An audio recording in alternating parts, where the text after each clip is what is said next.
Part 18. The real daughter has become famous all over the world for fortune-telling. Author, Wang Chris Bone. Chapter 171. Chapter 171 Sowing the Seeds of Violence. The accident happened on Zhou Zifeng's 18th birthday. The Zhou family's parents decided to hold a coming-of-age birthday party for him at the mountain manor. The main purpose of doing this is to accommodate his younger son Zhou Zijun. Since he couldn't go out, the Zhou family wanted to use this birthday party to bring some change to his cold and boring life. This year, Zhou Zijun was 8 years old. Has reached the age where one can understand words, understand things, run well, and can do many things. In the first 8 years of his life, because he could not leave the villa and go to school like a normal child, the only way for him to understand the outside world was through television and the internet. But you must know that the information on the internet is diverse and mixed, good and bad. What Zhou Zijun receives and understands may not all be healthy and positive information. Coupled with the bottomless indulgence of his parents and brother, he was so courageous that he felt that there was nothing he couldn't do and there was nothing he couldn't mess with. In short, he learned badly. At first, he thought it was fun just because of a cat abuse video, so he asked the servants to find cats and dogs. He personally started to peel off the skin and cramps of these poor little creatures. The servants obeyed the wishes of Zhou's parents and turned a blind eye to all this. They even praised Zhou Zijun's behavior in order to get more bonuses. The pleasure of torturing cats and dogs, the crushing feeling of inflicting violence on the weak, and the praise of the people around him all intertwined in his heart, and the seeds of violence were planted at this moment. Living in this abnormal environment, Zhou Zijun has long lost his correct outlook and judgment. Until Zhou Zifeng's 18th birthday party. The seed of violence in Zhou Zijun's heart broke out of the ground and grew into a tree. Unable to suppress the evil thoughts in his heart, he finally found an opportunity to strike again. This time it was not a cat or a dog that he attacked, but a person, a little girl about his age. Zhou Zifeng's birthday party was very grand. The Zhou family's parents invited many relatives and friends, whether they were relatives and friends from their hometown before they became prosperous, or new business partners they met after they became prosperous. These people came with their families to attend the coming-of-age ceremony for the eldest son of the Zhou family. That little girl was brought by an elder from her hometown.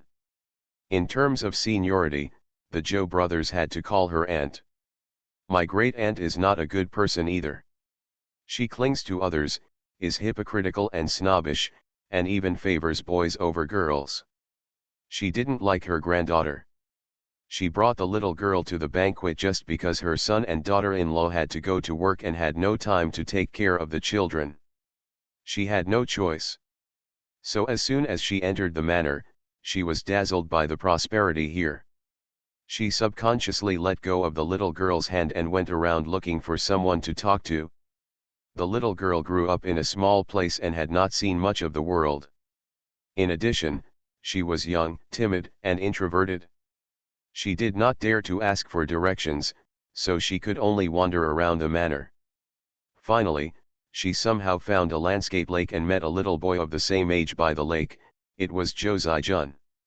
The little girl did not dare to talk to adults, but she was not wary of her peers, so she asked Zhou Zijun for directions.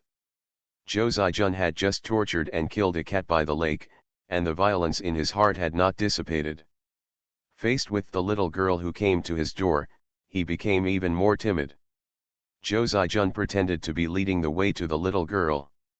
When she turned around, he hit her head with a brick. When the little girl fell to the ground in pain, he knocked her unconscious. Subsequently, he skinned the little girl, cramped her muscles, and then dismembered her like a cat or dog. When the Zhou family's parents and Zhou Zifeng came to find him, they only saw a mess of blood and flesh beside the lake, as well as broken limbs and arms. Zhou's mother almost fainted from the fright, but for the sake of her son, she still cheered up and dealt with the aftermath. She found out the identity of the little girl, found her aunt, and gave her a large sum of money. Joe's mother did not inform her aunt of the little girl's death, but only said, "Your little granddaughter is very cute, she is about the same age as my youngest son. My youngest son is in poor health, can't go to school, and has no friends, so I want to keep her here to be my son's playmate. Take this money, and when you go back, you can recuperate your daughter-in-law's health, and let her have another baby to stay with you. As for your little granddaughter, we will adopt her. From now on, she is considered a member of our family. Don't come looking for her in the future. My aunt is already patriarchal, but she can sell off the money-losing little girl's movie and still get so much money, how could she not do it?" She agreed directly without even asking. Before leaving, she didn't want to see her granddaughter for the last time. Auntie took the money and went back. The son and daughter-in-law were reluctant to part with their daughter at first, but then they thought about it. The daughter was adopted by relatives from a wealthy family. She had lived a good life, and there was no need for them to block her daughter's smooth path to heaven. In this way, the family tacitly left the little girl behind. They had a new child, a son they still missed so much, and they cared less about the little girl's news. A few years later, the Joe family told them that the little girl had died in a car accident on the way to school. They had no doubts and just assumed that the little girl had a bad fate. A shocking murder case was immediately eliminated under the control of Joe's parents. Joe Zai-jun was not punished in any way. Even the Joe family's parents were busy cleaning up the aftermath and did not even have time to verbally criticize him. Joe Zai-jun thought that killing a person was nothing more than that. His appetite was developed in this way. If we say that he only attacked cats and dogs at first, then after he tortured and killed the little girl, he opened the door to a new world. From time to time, he wanted to torture and kill people to satisfy his inner violence. Once he is not satisfied, he will go crazy and destroy everything in the manor, slashing everywhere with a knife to vent his violence. However, every plant and tree in the manor was carefully planted according to Master Zhao's instructions and conformed to Feng Shui. The main purpose was to allow Zhou Zhaijun to live and grow up safely. If it is destroyed, his life will also be threatened. Compared with their own son's life, the lives of others are insignificant, so the Zhou family's parents intend to fulfill their son's wishes. But who in the manor could kill him? Parents and brothers cannot move. The servants are all formally hired. They have their own family, friends, and social circles. If something goes wrong, it will definitely cause a big fuss, and it will be difficult to hide it. Then what should we do? Zhou Zifeng came up with a solution at this time. He asked his parents to go around the country to search for homeless beggars or adopt orphans. These people have no relatives, friends, or social circles. No one cares where they have gone or whether they are alive. So, the Zhou family's parents took action. They used the excuse that the family was about to move abroad to treat their youngest son's illness, and fired all the servants in the manor to make room for their son. Subsequently, they dismantled all the surveillance cameras in the manor, trying not to leave any evidence of their son's murder. Finally, a large group of street children and orphans were found from all over the country and made them Zhou Zhaijun's playthings. Zhou Zhaijun has learned to use various methods to kill people since he was 8 years old. Whenever he saw any novel techniques on TV or the internet, he would find someone to try them out.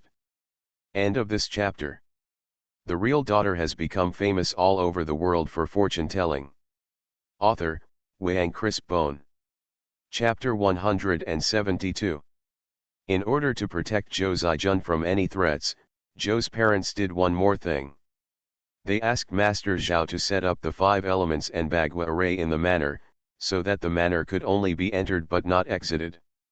Only those who knew a specific route could enter and exit freely.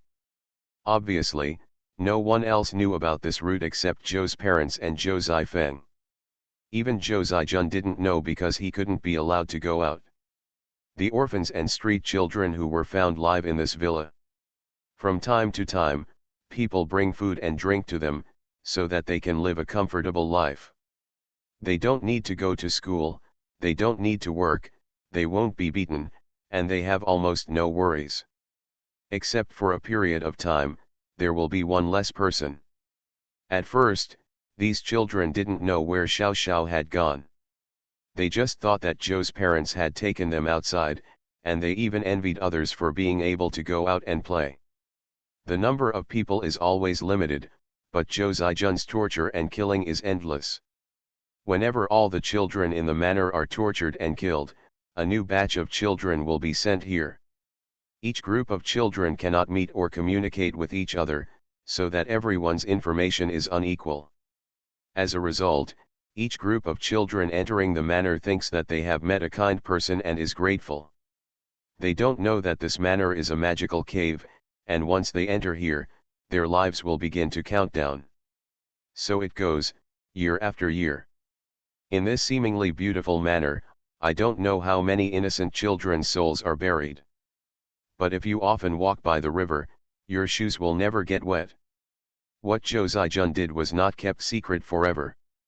About half a year ago, several children discovered something was wrong with Zhou Zijun. First they saw knives, ropes, and various murder weapons in the tool room, but they didn't know what they were used for. Later, a heavy rain washed away the land in the back garden, and a severed human hand appeared inside. Judging from the size, it should be that of an underage child. It's not that this group of children don't understand anything. Those street children have also seen murders and dead people outside, and they soon became suspicious of this place. So, several children joined forces and began to explore this mountain village. It is a coincidence that in order to make it easier for Zhou Zijun to commit the crime, the Zhou family dismantled all the surveillance cameras in the villa, for fear that any surveillance camera would accidentally capture the murder process of Zhou Zijun and leak it to the public. Because of this, the children's exploration in the villa was particularly smooth because no one knew what they had done. In the next half-month, the children found many severed limbs buried under trees, corpses thrown into the lake, and residual blood stains hidden in the cracks of rockery rocks. After having doubts in their hearts, the children became cautious and began to pay attention to everything in this villa, and soon discovered what Zhou Zijun had done. At that time, the children understood that they were all prey prepared for Zhou Zijun. When Zhou Zijun became more animalistic and wanted to kill, they would become lambs to be slaughtered. Everyone cherishes their lives, no one wants to die, and it is a tragic death. The children thought about uniting to resist Zhou Zijun's evil deeds. They cooperated to build a mechanism and vowed to help each other and escape from here. So, when Zhou Zijun once again chose a target to attack, he hit a brick wall. The two sides chased and fought, and the children deliberately lured Zhou Zijun to the lake. They had already poured oil on the lake, making it very slippery. Zhou Zijun accidentally stepped on the oil at the edge of the lake and slipped into the lake. The children kept beating him with poles to prevent him from getting up. Zhou Zijun was already physically weak, and he had always relied on the children to be unprepared for him, so he was able to succeed again and again. This time, when the children were prepared, he had no choice but to drown in the lake on his family's estate. After Zhou Zijun died, the children were a little panicked and thought about leaving the villa. He wanted to kill us first, so we fought back. What we did was right, but this matter cannot be known to others, otherwise we will be finished. Fortunately, we were all homeless children and orphans before. Even if we are allowed to wander again, it will be nothing. Let's divide the valuable things in this villa. Let's leave now. Before we are discovered, escape from here. Once we get out, we will go separate ways.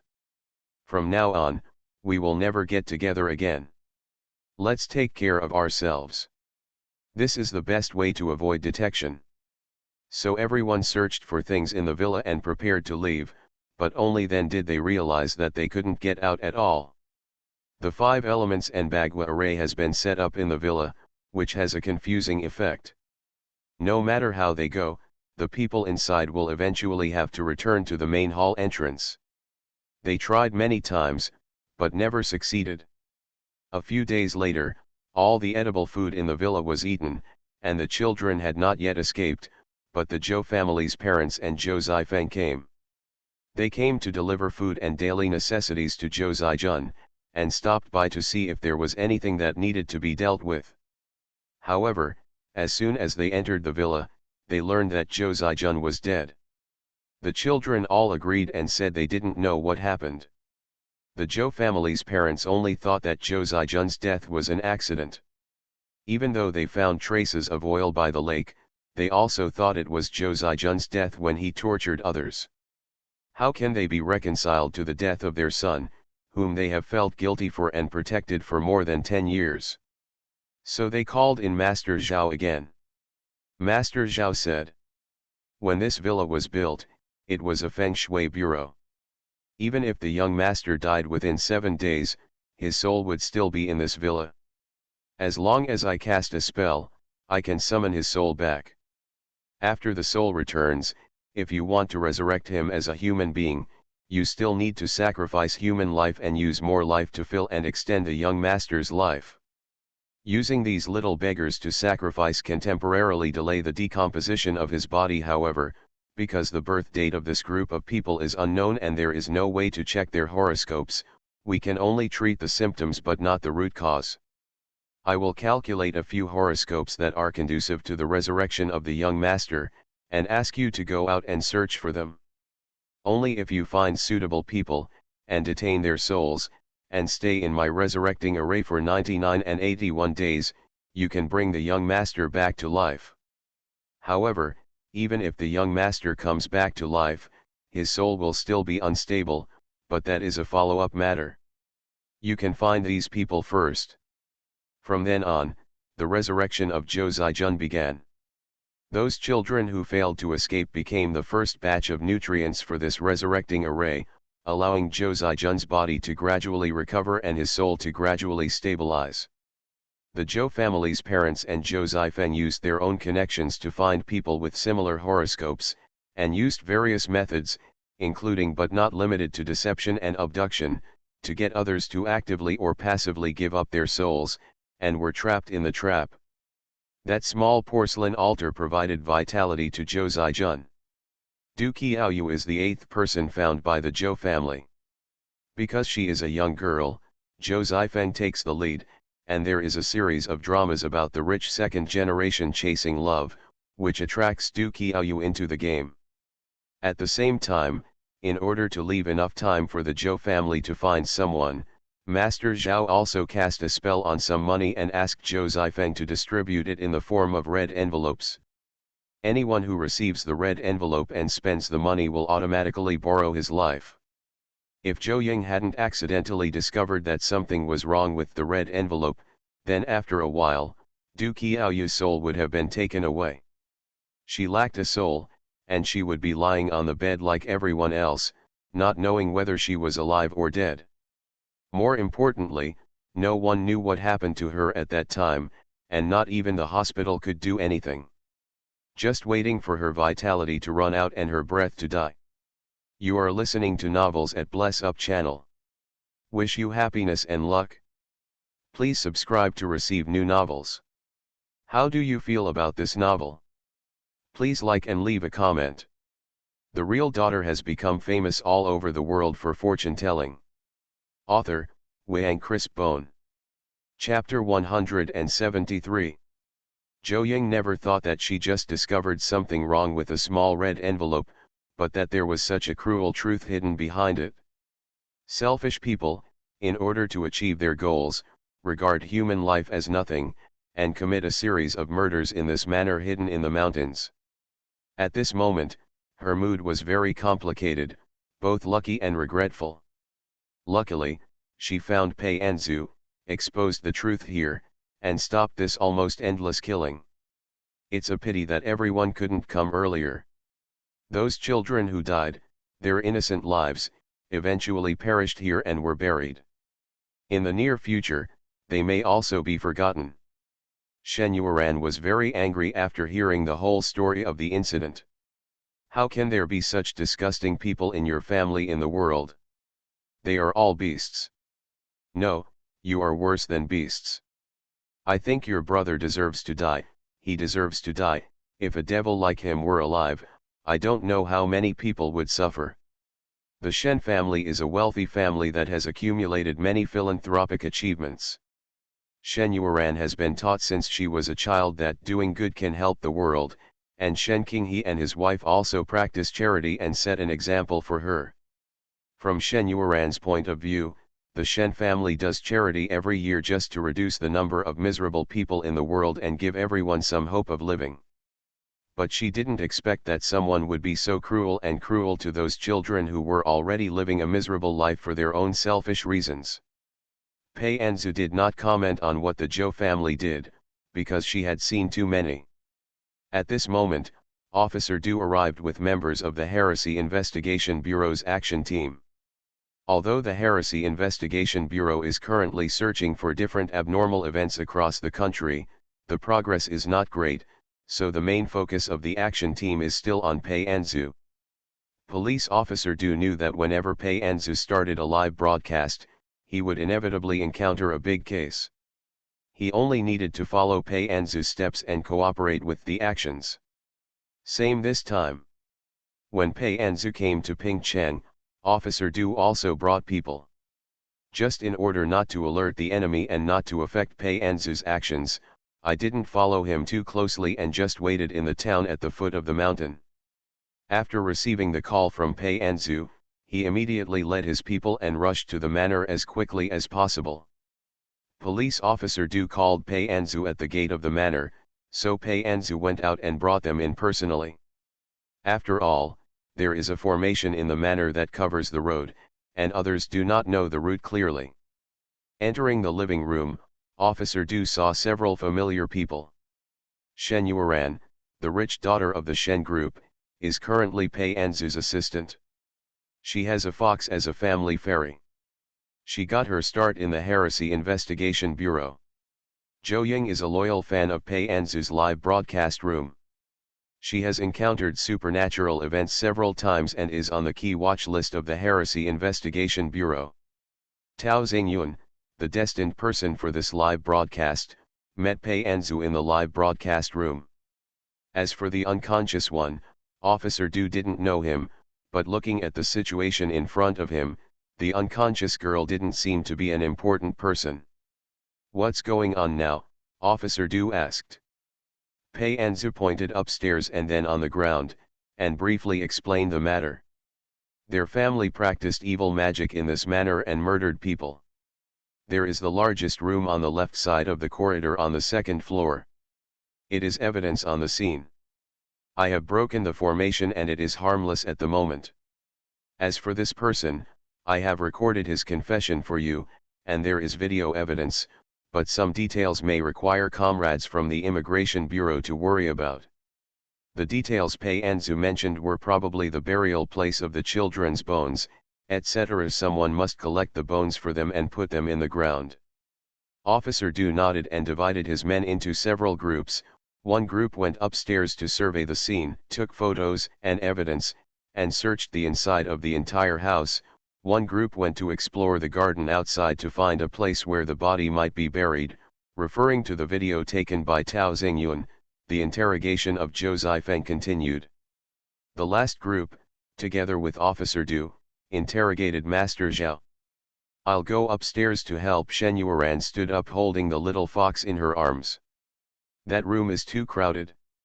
I'm going to give an on-site commentary to the comrades from the Abnormality Bureau. Then let me go outside to help. I still have some strength. If you want to dig something, feel free to call me." Tao Xingyun also took the initiative to say. Zhou Ying also wanted to help, but Pei Anzu refused before she even opened her mouth. Pei Anzu asked Zhou Ying to take care of Du Qiaoyu. After all, Du Qiaoyu has been in a coma for a long time, and there is no telling when she will wake up, and Zhou Ying's task is to tell Du Qiaoyu the whole story. Police Officer Du asked his two men to take Master Zhao to a relatively quiet room. After everyone was done, he smiled and joked. "Apparently, I came by chance. This is the first time I have personally participated in this kind of thing. In the past few times, when it was my turn to come forward, the matter had already been solved by you. Because this time is different, Pei Anzu said, in the previous times, ghosts were responsible for causing trouble, and man-made troubles were found and the culprit was identified. But this time, there are no ghosts, it is all man-made troubles. More importantly, Master Zhao is a member of Suanmen. In this era when Suanmen has long since declined, the fact that Master Zhao can achieve such a level of cultivation and is proficient in a heaven-defying magic such as the resurrection technique shows that his abilities are not weak. There are many secrets in him that are worth digging into. Police officer Du nodded and said, "You are a professional in this kind of thing. You must know what to ask.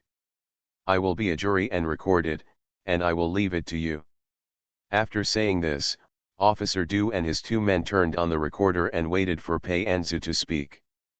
Pei Anzu tore off the immobilization talisman on Master Zhao's head, unlocked his speech-stopping spell, and said, "You must have seen and heard everything just now.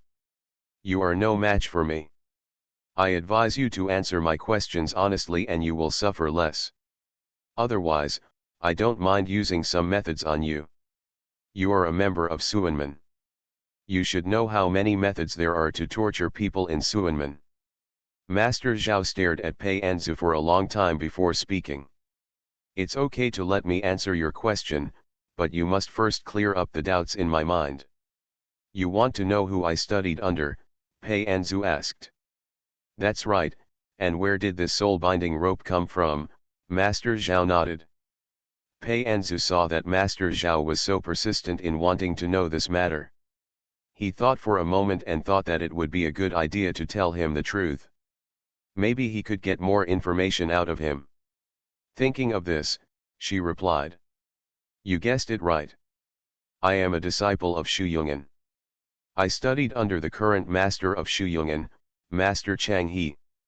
As for the soul-binding rope, it was indeed lost for a while, but I found it by chance." Pei Anzu is not lying.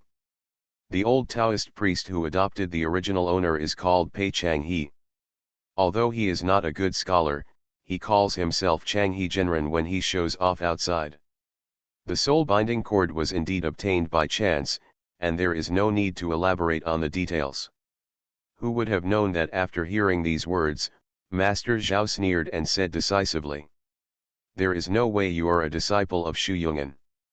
Shu Yungan was unable to cultivate a single qualified disciple nearly 200 years ago. This is a curse. If you really studied under Shu Yungan, you would never have achieved this level of cultivation. The real daughter has become famous all over the world for fortune-telling." Author, Wang Chris Bone. Chapter 174. Master Zhao's words made Pei Anzu's heart tremble. She was very keenly aware that Master Zhao's few words might contain the truth about the decline of Suanmen in this world and the neglect of Shuyun Temple. And this is exactly what she wants to explore. Before Pei Anzu settled in Yunchinj, she had been in Shuyun Temple, read all the ancient books in the temple, and thought about why she came to this strange world. Everything in the world has a cause and effect. She once thought that if God allowed her to do this, it was because he hoped that she could revive Suanmen. She chose to let nature take its course, follow her heart, and embarked on this path. Unexpectedly, Master Zhao, who obviously knew the inside story, would appear in front of her so soon. But even though she was eager to know the truth, she did not ask any urgent questions. She just said calmly, "It turns out you are an insider. No wonder I couldn't hide the things I made up casually from you."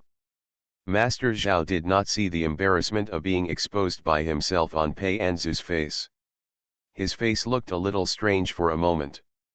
He paused and asked, "Do you also know the old things about Shu Yungan?" Pei Anzu said calmly, "Of course I know. In fact, what I said just now is half true and half false, because I did come from Shu Yungan. I was self-taught by reading Shu Yungan's classics. I was adopted and raised by Master Chang He of Shu Yungan Temple, but I have never officially studied under Shu Yungan, and I am not a registered disciple of Shuyungan in this way, I cannot be regarded as a member of Shuyungan. It's not surprising that I can avoid being cursed and learn a skill. The lies that can really confuse people's hearts are always 70% true and 30% false. Only half truth and half falsehood can make it difficult for people to distinguish between falsehood and reality. Pei Anzu knows this well. It is true that she was born in Shuyungan, it is true that she was adopted and raised by an old Taoist priest, and it is also true that she never learned the skills from a teacher or put her name on it. These are all things that can be found on the surface, and they are also the information that Officer Du and others can learn when they conduct private investigations. So Pei Anzu didn't feel guilty at all when he said these words. Master Zhao looked at Officer Du on the side and judged from the expression on his face that Pei Anzu was telling the truth, so he said, "I see, then I was right as I said before. We have learned from the same school several generations ago now that Suanmen is in decline. You and I should support each other and revive Suanmen. You have a higher level of cultivation than me. Today, my skills are inferior to others, but if you let me go, from now on, I will only follow your lead." Hearing this, Pei Anzu raised his eyebrows, with a suspicious expression on his face. "You have never reported yourself to the sect, nor have you mentioned the names of the generations of masters and ancestors above you. Now I only know that your surname is Zhao. How do I know if you are from the same sect as mine? Even if you are asking for mercy, you should be polite and explain your identity. Maybe you heard about Shuyungan's old stories from somewhere, and then you used the banner of Shuyungan to deceive outside." Master Zhao saw that Pei Anzu's attitude had softened, so he thought he had hope in begging for mercy and asked, "Then what should I do so that you can trust me? Tell me what you know about Shuyungan honestly and word for word, and I will compare it one by one with the inheritance I have received." Pei Anzu said, "Anything that doesn't match up and inexplicable." "What if the information you know is untrue?" Master Zhao asked. After hearing this, Pei Anzu smiled lightly. "Ever since I became sensible, scriptures and runes have been my enlightenment reading materials, and the historical records of Shuyungan throughout the ages have been my popular science reading materials. Even the handwritten notes left by past Buddhist temple masters, which are the temple masters' diaries, have been read by me as extracurricular books. If there is anything that really doesn't match what you said, it can only be because the records in the book are biased. As long as it's not completely inconsistent or cannot be explained, I'd be willing to give you a chance." Hearing this, Master Zhao breathed a sigh of relief. After all, history is too long, and no matter how it is recorded in books, it is always subject to the subjective influence of the people who recorded it at the time, and the perspective of looking at the problem will inevitably be different. It would be too unjust if Pei Anzu was judged as lying and impersonating just for this reason. Thousands of thoughts flashed through Master Zhao's mind. He did not doubt Pei Anzu's words. Except for the orthodox inheritance of Shuyungan, she could not have such a powerful cultivation at such a young age. Now, his skills are inferior to others and he has become a defeated general. Since the other party is determined to let him go, presumably as long as he tells what he knows and waits for her to be sure that he is not lying, then she may be able to let him go for the sake of being a student in the same school. Thinking of this, Master Zhao said, "In that case, let me start with the origin of Shuyungan." As he spoke, he was organizing his thoughts and seemed to be considering where to start. While Pei Anzu and Master Zhao were going back and forth to test each other and dig holes, Officer Du remained silent. He regarded himself as an outsider listening to the story. It wasn't until Master Zhao got to the point that he sat upright and checked the audio and video equipment at hand. After making sure it was intact, he breathed a sigh of relief. Understanding the secrets of the metaphysics sect will help them handle affairs in the Foreign Adjustment Bureau. He listened very carefully. According to Master Zhao, Shuyungan was founded about 1,000 years ago. The founder of Shuyungan is a man, known to the public as Shuyun Genren. He looks about 30 years old. When he appeared, He was wearing white clothes and white robes, holding a fly whisk in his hand, and looked like a fairy. In the history of the major Taoist sects, this real Shuyun seems to have appeared out of thin air. No one knows his origins. They only know that he studied under a very mysterious and reclusive sect called Suanji section, but no one knows where the Suanji gate is. At that time, major monastic sects such as Mission, Qingchang, Quanzhen, Zhenji, and Longhu privately sent people to search for it, but no one found the location of the Suanji sect. At first, some people thought that Master Shuyun was a hypocrite who was just trying to gain fame. He was pretending to be a non-existent sect and exaggerating his background, but he actually knew nothing about it. But they were soon slapped in the face. Because Master Shuyun took out several books on Suanmen Taoist cultivation techniques. These techniques were unheard of, but they were extremely exquisite and could not be produced by existing sects at all. With these skills, everyone believed that Master Shuyun really came from a hidden sect with profound foundation and long inheritance. In this way, Master Shuyun established a firm foothold in Suanmen and founded his own sect, Shuyun Guan. After Shuyun established the sect, he recruited many disciples. Anyone who has qualifications, wisdom, and is willing to go up the mountain to practice can be called a disciple of Shuyun. In this way, Shuyun slowly developed and expanded. Before the establishment of Shuyun, the world had a tradition of orthodox Taoism. It is said that the founder of the first generation of Taoist sect was a disciple of Sanking section. He received enlightenment from the founder of Sanking sect in a dream, enlightened him overnight and founded Taoist sect. In the process of carrying forward Taoism and flourishing Taoism, the 5 arts of mountain, medicine, fortune, and divination were established as the foundation of Taoism, and the 4 Taoism methods of elixir, talisman, formation, and utensil were opened up. Sects such as Mission, Qingqinshan, Longhushan, Zhenji sect, Quanzhen sect, etc. are all proficient in one or several of these skills. However, the appearance of Master Shuyun broke this pattern. Because what he teaches is different from what other sects teach. For example, it is also a symbol. The talismans of other sects have complicated strokes. Before each talisman is drawn, one must bathe and fast. Only by communicating with the aura of heaven and earth in the purest and untainted state can the talisman be completed. However, Shuyun's real-life talisman draws simple strokes, almost with the stroke of a brush. It can mobilize the aura of heaven and earth anytime and anywhere, regardless of time and place. For example, the same formation. When other sects set up formations, they need to prepare formation materials in advance, either gold, silver, jade, or magic weapons and talismans.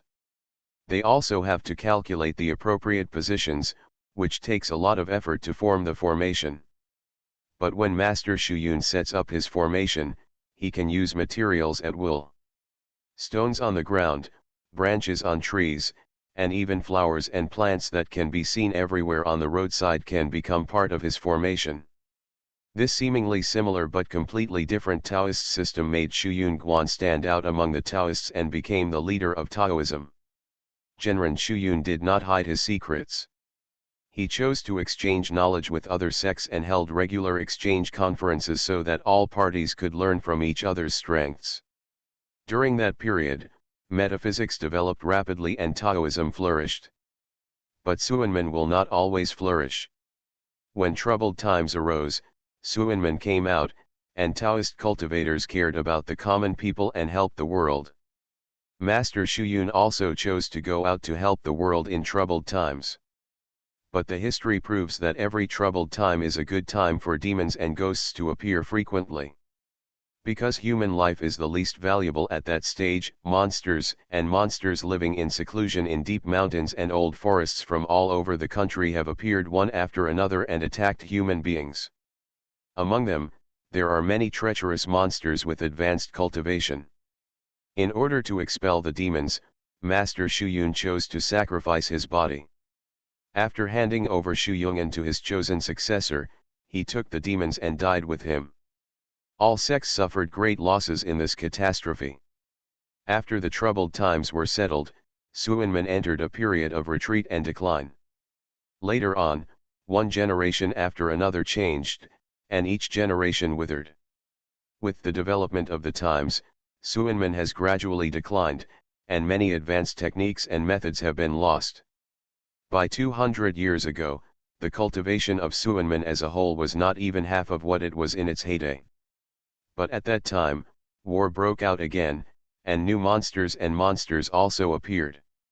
And here, the curse mentioned by Master Zhao is also involved.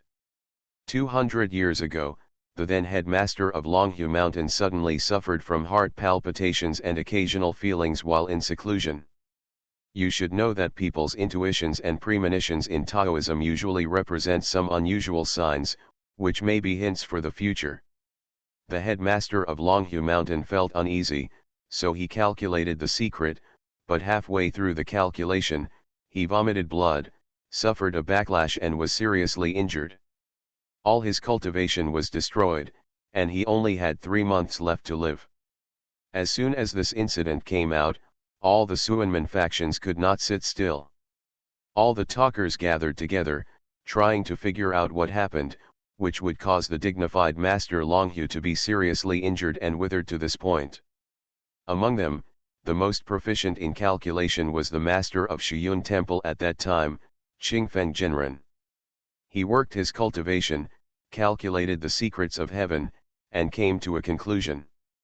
War is about to break out in the Dragon Kingdom, and a big monster appears in the southwest. If this monster is allowed to cause trouble to the world, then people will be in trouble and the mountains and rivers will be lost. The real daughter has become famous all over the world for fortune-telling. Author, Wang Chris Bone. Chapter 175. Chapter 175 The Price of Subduing the Demon. Suanmen has encountered an unprecedented crisis. The inheritance of spells has been discontinued from generation to generation, and cultivation has regressed. Suanmen is no longer the era in the past when only one person could pull the big demon to death together. Jinren Qingfeng tells everyone that the emergence of the great demon will bring disaster to Suanmen. If you are not careful, the whole army will be annihilated. So, for the future consideration of Suanmen, everyone needs to make a reasonable plan. First of all, determine the basic policy for dealing with the big demon, which is that all sects must unite to be able to fight the big demon. Secondly, even if everyone is ready to sacrifice their lives for righteousness, everyone in Suanmen cannot die. Some people must stay and leave a legacy of inheritance to Suanmen. Under the constraints of these two basic principles, the various sects quickly made arrangements. In the sect, the older ones with the highest cultivation level are the main force to deal with the big demon. The older ones with the lower cultivation level are the main backup force. The above two waves of people must be prepared for a decisive battle with the big demon. There is a 99% chance that they will not be able to come back. The remaining group of people who are young and just starting out, who have little cultivation and will be of no use even if they go to the battlefield, stay in the sect to continue the incense and inheritance of the sect. Before the war, all the sects made preparations. Shiyungan is no exception. At that time, Master Qingfeng chose his second disciple as the successor of the next temple master, leaving behind a group of juniors who had just started. Subsequently, Master Qingfeng took all the combat power of Shiyungan and joined other sects to go to the place where the great demon was born. In the records of ancient books, that battle can be described as thrilling. The great demon emerged from the ground. In an instant, rocks rolled and the ground shook. Trees fell and rocks collapsed within 1,000 miles, houses collapsed, and everything turned into powder. With numerous casualties among the people who didn't have time to evacuate. The entire land was devastated and bloody, and they all became food for the big demon. When Suanmen arrived, half of the demon's body had already emerged from the earth. Once it was completely out, nothing could stop it. With almost no hesitation, Suanmen moved in full force. There is no distinction between the main force and the reserve force at this time, because no Suanman person who cares about the common people can endure such a situation. Everyone is eager to point their swords at the big demon and kill it on the spot, lest it escape and harm more people. A group of sect leaders and elders with the highest level of cultivation were holding magic weapons and talismans to confront the big demon head-on. Some disciples who could not get close were responsible for rescuing the people. That battle lasted for 49 days. Until all the living people within 1,000 miles radius were sent away, everyone in Suanmen was exhausted. The moment of final decisive battle has arrived. With the help of others, Master Qingfeng activated the ultimate move, using the move that the founder of the sect, Master Shuyun, pulled the big demon to death together.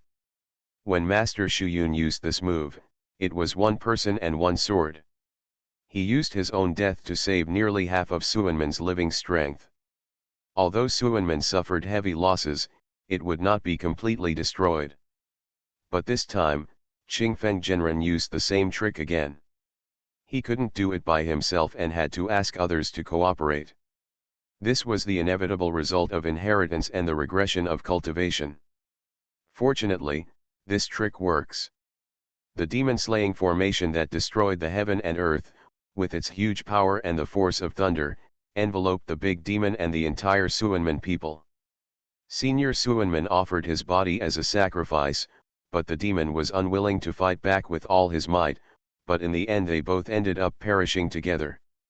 Those who died together this time were the great demon and all the Suanmen disciples who participated in subduing the demon. But there is one exception, his name is Luqiao. This man was a disciple of Shu Yungan. He was sent to the people away, thus avoiding the final battle and surviving the battle. But when he sent the people away and rushed back to the battlefield, he only saw all his seniors and fellow sects dying together with the great demon in the demon-slaying formation, and heard the curse that the great demon uttered with all his strength before he died. The blood body is the matchmaker, and the demon beads are the sacrifice. I want that after this battle, all those who participate in the Suanmen War will have no rising stars, and there will no longer be a way to kill monsters in the world. I want one day to be full of ghosts and monsters. After the curse ended, the big demon was completely wiped out by the demon-slaying array, and all the seniors and fellow disciples who participated in the demon-slaying formation were left dead. As the only remaining disciple of Shu Yungan, Luqiao spent nearly a month collecting the bones of others on this battlefield. The heads and elders who fought against the big demon at close range have no bones left, and only some broken magic weapons prove that they once existed. Luqiao returned with the broken bones and magical weapons. Although the big demon was eliminated, the news that the entire Suanmen army was annihilated made everyone sad. At that time, Suanmen held funerals every day.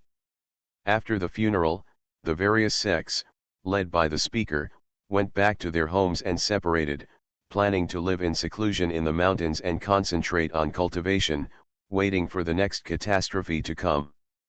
The same is true for Shuyun Temple. Luqiao became the only elder of Shuyun Temple, and together with the current temple master, he taught the newcomers who had just started.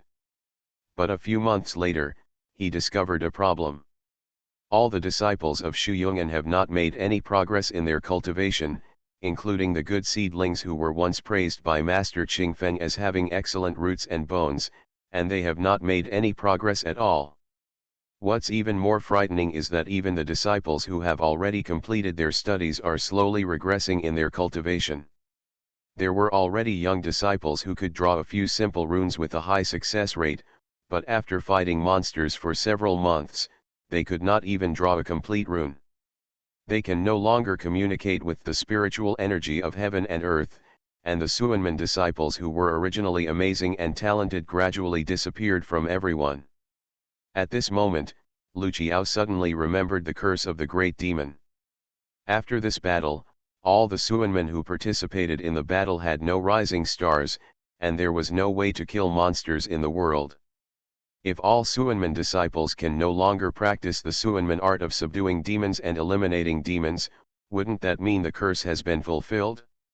Lu Qiao's heart gradually became cold. He quickly called other sects together to share the news, intending to brainstorm and solve the problem. But I have to admit that Suanmen is in ruins after this battle. There is no one who is proficient in calculation and calculation, who can calculate a promising future for the disciples of Suanmen. There is no person with advanced cultivation who can raise his arms and lead Suanmen with one call. The remaining young people were afraid and panicked. Some people have chosen to withdraw from Taoism and return to the secular world. It is better to live an ordinary life and live old, sick, and die than to waste time in Taoism where there is no future. The few remaining people adhere to the ideal of slaying demons and follow their promises to their ancestors, and stay. Finally, Lu Qiao came up with a solution that was not a solution. He said, "The great demon's curse says that all Suanmen participating in the war will have no rising stars and no way to subjugate the demon. If we all quit the sect, can we break this situation?" This idea has been affirmed by everyone. Since Xu Yungan has participated in the war, no matter how much Xu Yungan disciples make any progress, as long as all Xu Yungan disciples quit the sect and walk in the world with other identities, will they not be cursed? Of course, this is just a guess and needs to be proven by the world. So, Xu Yungan decided to take this step and use himself to prove whether this plan was feasible. Under the auspices of Lu Qiao and the temple master, the existing Xu Yungan disciples were divided into 5 groups according to mountain, medicine, fortune, and divination. Each group carried a corresponding part of the classics and exercises and went out to find a suitable place. Stay away from the world. For example, the Shan sect took away Feng Shui and Kanyu techniques, the medical sect took away medical books, etc. After this, the once famous Shiyun temple suddenly fell apart, leaving only Lu Qiao and the temple owner, guarding the temple. There will be no day of reunion or revitalization until the curse is lifted. Other sects are waiting for Xu Yungan's test results. But later I discovered that this trick was of no use. As long as they have kowtowed incense and kowtowed in front of Xu Yun, the founding master of the Xu Yun Guan sect, and had a demerit in Xu Yun Guan, even if they quit the sect, they will still be within the scope of the curse. Unless they accept new disciples, do not become disciples, do not take names, and do not pass on the name of Xu Yungan, they will have a small chance to learn Suanmen techniques. After verifying this method, other sects began to follow suit. As a result, the famous Longhu mountain became deserted, the Mission sect, known as the nemesis of ghosts and ghosts, became lonely, the orthodox sects of the 3 Qing dynasties such as Zhenji sect and Quanzhen sect were left in the cold and no one cared about them. Because the remaining disciples, carrying different classics, left the scope of the master's sect and went to various parts of the country to find different inheritors. Everyone hopes to pass on Suanmen and hopes that one day, Suanmen will be reunited and restore its former glory. However, transportation and communication were inconvenient at that time. After leaving the master, they were displaced. Many people were never heard from again, and even the kung fu books they took away were nowhere to be found. After that, a few talented Taoists came out to tell fortunes, exorcise evil spirits and catch ghosts, but they never claimed to be members of Taoism, let alone reported their names. At this point, Suanmen, which has been passed down for thousands of years, has completely declined. In order to pass down Xu Guan, Lu Qiao and the Guanzu adopted several orphans and taught them skills, but they could not learn it. They only had a general understanding of the theory and could act as swindlers outside. Later, Lu Qiao and the master of the temple died, and Xu Yungan was passed down from generation to generation, and came into the hands of Pei Changhe. He used his rich theoretical knowledge to become a famous magic stick in all corners of the country. The above is the entire history of Xu Yungan. Master Zhao spoke in great detail and was rich in content, far more than what Pei Anzu had seen in the ancient books of Xu Yungan. She reasonably guessed that the classics left by Xu Yungan were just unimportant inheritances, and the truly important and powerful inheritances had been taken away long ago. Even the history remains unclear, and the real books with detailed records are also scattered outside. Master Zhao's next words also proved her guess, because he said, "My lineage took away life skills back then, but all the books related to life are in the hands of my lineage. Including but not limited to assigning lives, borrowing lives, exchanging lives, and renewing lives. This is also the reason why I can perform the resurrection technique." End of this chapter. You are listening to Novels at Bless Up channel. Wish you happiness and luck. Please subscribe to receive new novels. How do you feel about this novel? Please like and leave a comment. The real daughter has become famous all over the world for fortune telling. Author, Wang Chris Bone. Chapter 176. After Master Zhao finished speaking, the room fell into silence. Observers like Officer Du did not have a stand to say anything, but Pei Anzu, who really had a stand, pursed his lips and remained silent. No one knew that a turmoil had set off in her heart, and many truths that she had never thought about suddenly appeared in front of her eyes. It turns out that she was not the first person to come from the cultivation continent. There was Master Shuyun before her. More importantly, this Master Shuyun did come from the same school as her. Mysterious door. In the cultivation continent, there are large sects that have established sects based on metaphysics, and the Suanman inheritance of thousands or even tens of thousands of years has allowed the Suanji sect to stand firm in the cultivation continent. Because the Suanji sect calculates heavenly secrets, peeks into fortune telling, and controls the world's fortunes, even powerful experts from other sects will inevitably go to the Suanji sect to ask for divination. In the history of Suanjiman, there have been three great contributions. The first time, it was to take into account the natural disasters in the mortal world, so that the monks could appear in time to save the people from fire and water when their homes and countries were overturned and mountains and rivers were in chaos. The second time, it was considered that there was a sudden change in the demon realm. A born demon fetus appeared in the world, which would bring huge catastrophe to the world of cultivation. The entire world of cultivation, under the warning of Suanji sect, prepared in advance so that the demons could not succeed. The third time, it was calculated that the way of heaven was abnormal, the immortal gate could not be opened, the ladder to heaven was broken, and no one could ascend in the world. The world of cultivation works together to find rare treasures, repair the ladder to heaven, and reopen the way to ascension. These three things. The first thing ensured the people's belief in the immortal cultivators and brought great merits of salvation to the monks. The second thing ensures the stability and peace of the world of cultivation, so that the demons will not dare to invade for 1,000 years, and they will only dare to make small moves. The third thing ensures the future of ascension to immortality in the world of cultivation, giving countless monks a path to ascension and the opportunity to seek the great road. Everything is a great contribution. Because of this, the Suanji sect has always been a very special existence in the world of cultivation. Before he came here, Pei Anzu was the most talented disciple among the younger generation of Suanji sect. As for the real person Shuyun who traveled through time before her, she didn't know him or heard of him.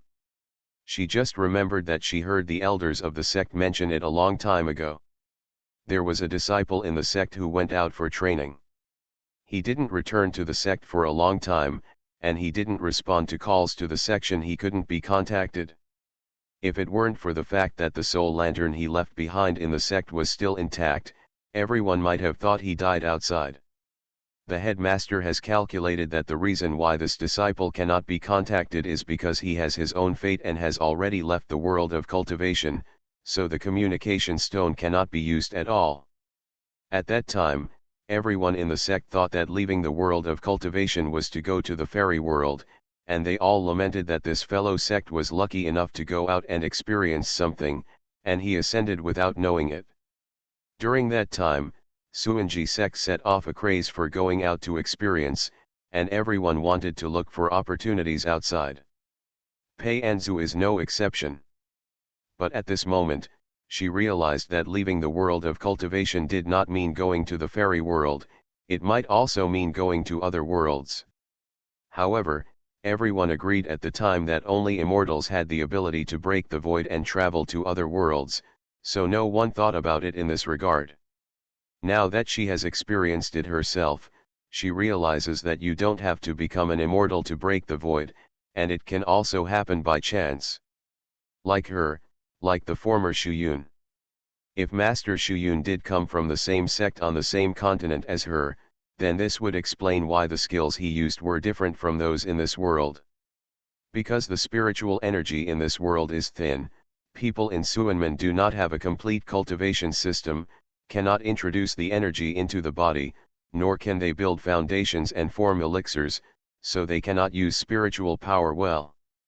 So, every time they draw a symbol or form an array, they need to make a lot of preparations, and there is even a possibility of failure.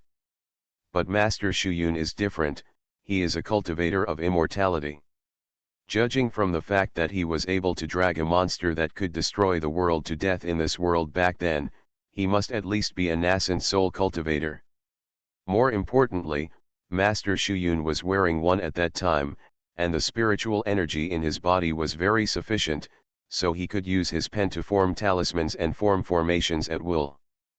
Perhaps he also carries a storage bag with a lot of skills and magical weapons in it. This is also the confidence for him to establish a sect in this world on his own. Thinking of this, Pei Anzu suddenly had an idea in his mind.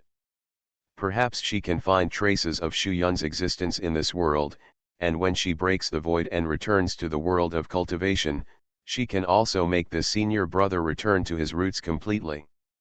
But this is just her current idea.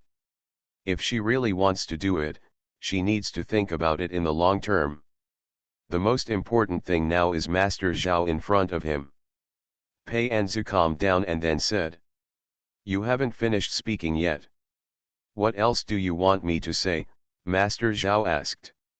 "I want to know everything that happened to your ancestors after they left Chuyung," and Pei Anzu said, "There must be written records left, otherwise you wouldn't know the history of that year so well." Master Zhao was silent for a moment and nodded. "It's about telling stories anyway, whether you tell one episode or two, there's no difference.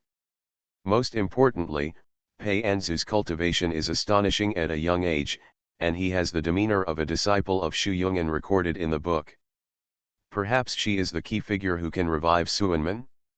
After all, he also has the mission of reviving Taoism." Thinking of this, Master Zhao did not hide his secrets and continued to talk about the inheritance of his lineage. It was Shu Yungan's third senior brother who took away the life technique. Along with him were 3 young disciples. They knew that they could not make any progress in the technique, but they were also willing to contribute to the inheritance of Suanmen.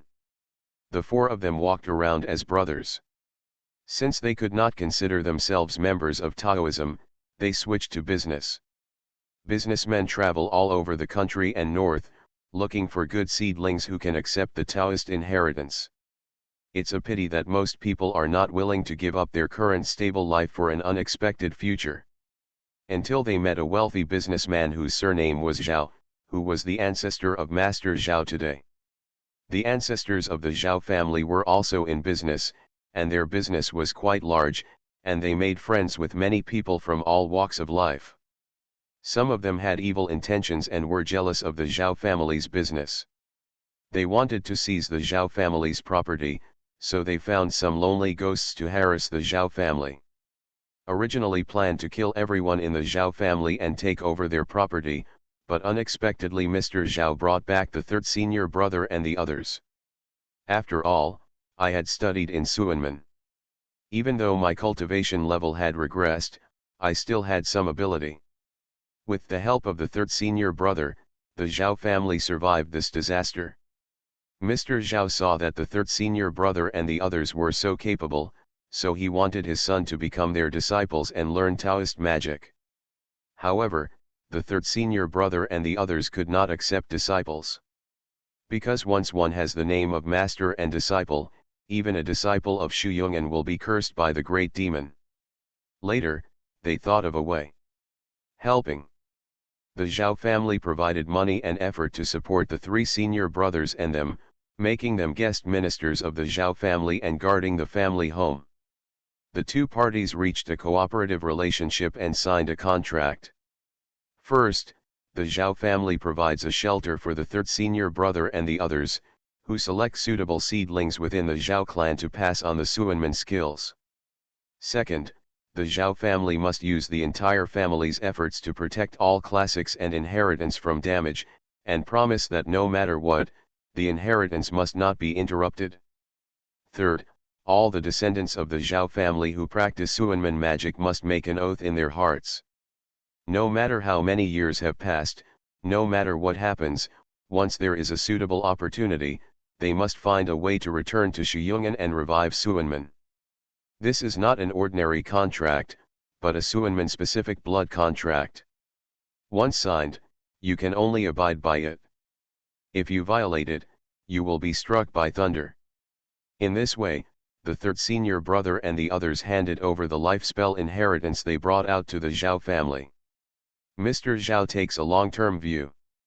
The descendants of the Zhao family will ultimately benefit from protecting and passing on the inheritance. In the future, it will be the descendants of the Zhao family who will be able to achieve great things. From this moment on, these classics became the family heirlooms of the Zhao family to another extent. All the children of the Zhao family who have the conditions come to learn Taoist magic. At first, there were 3 senior brothers and a few others who acted as teachers, answering questions and solving doubts. Between them and the descendants of the Zhao family, they only learned skills and did not become apprentices. Without status, the children of the Zhao family will not be cursed. But not all the children of the Zhao family are talented. Some cannot learn or understand at all and can only give up, some can only learn a theory and become a magic stick, only a few can learn 1.5 moves. But no matter what, this method allowed the Suanmen inheritance to be passed on successfully. It has been passed down from generation to generation by the descendants of the Zhao family that in order not to break their oath despite being struck by thunder, they have kept their promise and have been thinking of ways to revitalize Suanmen. But unfortunately, the timing was never right. Wars, divisions, broken mountains and rivers, the people in Suanmen who are half-hearted are limited in their strength, and it is basically impossible to gather a considerable force. So, they could only continue to pass it on. Finally, Master Zhao's generation has arrived. The Zhao family has withered away and there are only a few members left. Including him, there are only 3 brothers in total. They learned Taoist magic at about the same time, and Master Zhao was the most talented one. He learned the fortune-telling skills passed down from his ancestors without the guidance of a qualified teacher, relying only on his father's experience and reading books on his own. 2%. He has only a superficial understanding of Feng Shui and physiognomy, the most basic aspects of Taoism, but what he is most proficient in is spiritualism. Spiritualism is the practice of summoning the souls of the dead from the underworld into the dreams of family members, in order to achieve the purpose of communicating yin and yang and fulfilling wishes. He used spiritualism to help a lot of people. But I don't know when, his original intention changed. Most of the life skills are methods to extend life and live forever. He has such a treasure, wouldn't it be a big loss if he can't use it? So he began to delve into other spells, such as sacrifice and reanimation. After learning it, he wanted to see the effect, but he had never done an experiment before and was not sure whether it would be successful. Zhou Zijun was the first experimental subject in his hands. It was as if he was bound to the Zhou family, applying what he had learned and testing his results on Zhou Zijun. However, he was stopped by Pei Anzu, and he still could not see the day when the resurrection technique was successful. After Master Zhao finished speaking, he argued, "I also want to better revive Suanmen and fulfill the promise of my ancestors. Just imagine, if all the descendants of the Zhao family are like ordinary people and die when they reach old age, then the next generation will have to learn Taoist techniques from scratch. This is a waste of time, and you may not meet someone with talent, so why bother? If I can live forever and live for a long time, then my cultivation will slowly increase with the passage of time, and I will be able to better teach the next generation and have more time to find my classmates who were scattered in the past. I am also doing this for the great cause of Suanman. The real daughter has become famous all over the world for fortune-telling. Author, Wang Chris Bone. Chapter 177. Master Zhao's defense is very weak. Because no matter what he says, nothing can change the fact that his hands are stained with blood and he is burdened with debts. Sacrificing babies, turning a blind eye to Zhou Zijun's murder of orphans and young children, and extracting the lives of innocent people in order to resurrect Zhou Zijun. People like him are called evil in the world of cultivation. That is to say, monks who have forgotten their original intention, deviated from the orthodox path, lost their compassion for the people of the world, and resorted to unscrupulous means. If it weren't for the purpose of extracting information from him, Pei Anzu wouldn't even bother to waste time with such a person. So, she asked the last question. Where do your Zhao family keep the classics and inheritance of fortune-telling? Are you going to take those things back to Shuyungan? Master Zhao asked. Shouldn't it be right? It belongs to Shuyungan, and you have made a blood contract to promise to keep your promise and not to keep these things privately, Pei Anzu said. Master Zhao hesitated for a moment, remembering the oath made by his ancestors for future generations, sighed, and replied. At the ancestral home of the Zhao family. Over the years, the Zhao family has gone through many changes and is no longer the wealthy family it once was. However, no matter how it changed, the Zhao family's ancestral home was not sold, and those things were kept in the secret room of the ancestral home. After saying this, Master Zhao told Pei Anzu the address. Finally, he spoke again. Fellow Taoist, I have already explained everything. It should prove that I have a close relationship with Shuyungan, right? Suanman is in decline. It's not easy for you and me to meet each other. There is no need to be cruel to me for the sake of the Zhou family, right? After hearing this, Pei Anzu smiled slowly. Suanman is indeed in decline, and you are indeed a talented person. If you had not committed so many murders, I would not be able to call you senior brother. But you seem to have forgotten that this is a legal society. My attitude is not important. What is important is how the country and the law treat you. After Pei Anzu finished speaking, Officer Du stood up slowly. He knew that it was his turn to appear. Police Officer Du took out his ID, took a look at Master Zhao, and said, I am the leader of the action team of the National Heresy Investigation Bureau, and I am responsible for some cases that the ordinary police cannot handle. Master Pei may be lenient to you because you are from the same sect, but the country's laws do not allow it.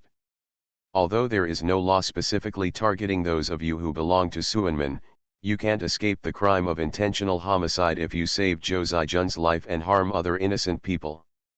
So, I will take you back to the abnormal bureau, and you should think carefully about how to atone for your sins. Police Officer Du's words were completely in coordination with Pei Anzu. In order to prevent Master Zhao from thinking that it was Pei Anzu who went back on his word, he played a blackface role himself. In this way, Master Zhao will think that Pei Anzu wants to let him go, but the country won't let him go, so that he can create one less enemy for Pei Anzu. Who knows how many trump cards Master Zhao has? Until the Abnormality Bureau digs out all the trump cards, it would be better for him to control it under the eyes of the country. Most importantly, judging from the history of Shuyungan mentioned by Master Zhao before, there should be many inheritors of Taoism scattered throughout the country. It's just that due to the curse, these people did not openly act as Taoists, or they did not come out because they were not good at learning. But no matter what, the Foreign Affairs Bureau will definitely find these people, because they are afraid that someone like Master Zhao will appear again and use the skills they have learned to kill people. This is what Pei Anzu wants to do. To revitalize Suanman, Talents are needed. She also wants to find these people and bring together those with good conduct and academic achievements to form a new Suanman. There is another task, which is to find all the classics and exercises that were scattered by Xu Yong'an many years ago. I don't know how to undo the curse of the great demon yet, but sooner or later it will be untied. At that time, Xu Yong'an will reappear and Suanman will be revived. Master Zhao was taken away by Officer Du's men. Police Officer Du gained a lot from this trip. Not only did he solve a big case, but he also caught an evildoer who had done many evil things. He even let people know a lot about the history and secrets of Suanman. Going back this time, at least I can fill in a lot of intelligence information about Suanman to the Irregularity Bureau. Before Officer Du left, Pei Anzu stopped him. I'll draw some more talismans for you, all to protect you against Master Zhao. He is a member of Suanman, and his methods are unpredictable, but if you don't understand Suanman methods, it will be easy for you to fall into the trap. I'm afraid that he will run away and hide, and it will be difficult to catch him in the future. Originally, I could have abolished his cultivation, but I don't know his position at the moment.